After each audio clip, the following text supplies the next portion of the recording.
కర్ణుడు వధించబడినాక కౌరవ సైన్యం యొక్క పరిస్థితి గురించి సంజయుడు ధృతరాష్ట్రునితో ఇంకా ఇలా చెప్పసాగాడు.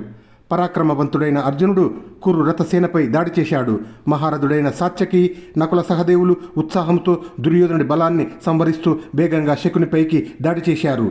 శకుని సేనలోని ఆశ్వికులను అనేకులను పదునైన బాణాలతో చంపి వేగంగా నకుల సహదేవులు ముందుకు ఉరికారు. అక్కడ మహాసంగ్రామం అప్పుడు జరిగింది. అర్జునుడు కూడా కౌరవ రథసేనను సమీపించి త్రిలోక విఖ్యాతి చెందిన తన గాంధీవ ధనుస్సును టంకరించాడు.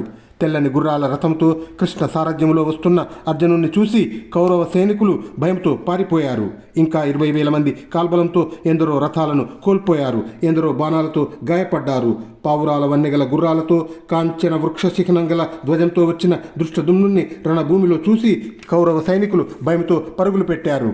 శకుని వేగంగా బాణాలను ప్రయోగిస్తూ ఉండగా కీర్తిమంతులైన నకుల సహదేవులు సాత్యకి వెంటనే ఆయన వెంటబడుతూ కనిపించారు.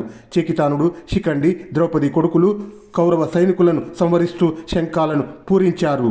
కౌరవ సైనికులు పరాన్ముఖులై పారిపోవటాన్ని చూసి చేకితానుడు మొదలైన వారంతా కోపించిన ఆ బోతును ఓడించి మిగిలిన ఎద్దులు దాని వెంట పడ్డట్టు కురు సైనికుల వెంట పడ్డారు. అప్పుడు అక్కడ నిలబడి ఉన్న బలశాలి అయిన అర్జునుడు కురుసేనలోని కొంత భాగం ఇంకా మిగిలి ఉండటం గమనించి కోపానికి లోనయ్యాడు. ఆ పరాక్రమశాలి కురు రథసేనపై దాడి చేశాడు.